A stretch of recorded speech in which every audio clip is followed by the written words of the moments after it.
অর্থাৎ আমি ব্ল্যাকবোর্ডের মধ্যে ব্ল্যাকবোর্ডের যে সাইডে হাত রাখবো, যদি ডান সাইড হয় আপনি বলবেন ডান, বাম সাইড হলে বলবেন বাম, উপরের সাইড হলে বলবেন উপর, নিচে হলে বলবেন নিচে।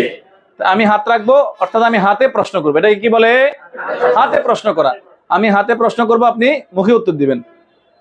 বলেন।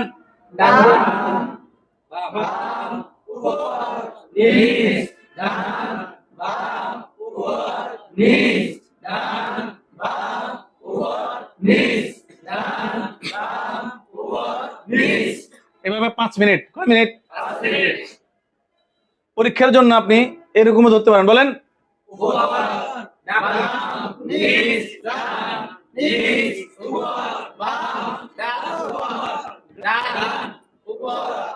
এটা পরীক্ষার জন্য হইতেছে কিনা, এটা একদিনে হবে না, ছোট বাচ্চা তো একদিনে হবে না, আপনি সময় দিতে হবে।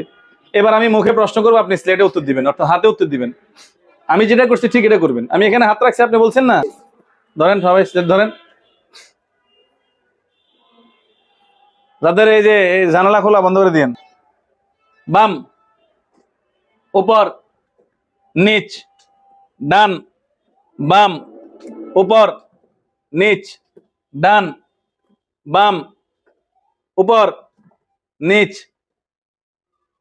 ঘুরে, হাত ঘুরে কোন জায়গা যাইব? ডান, বাম, উপর, নিচ, ডান, বাম, উপর, নিচ, ডান, নিচ, উপর, ডান, বাম, উপর, নিচ। স্লেট ধরবেন বাম হাতে, ডান হাতে না, আপনি ডান হাতে ধরছেন। স্লেট বা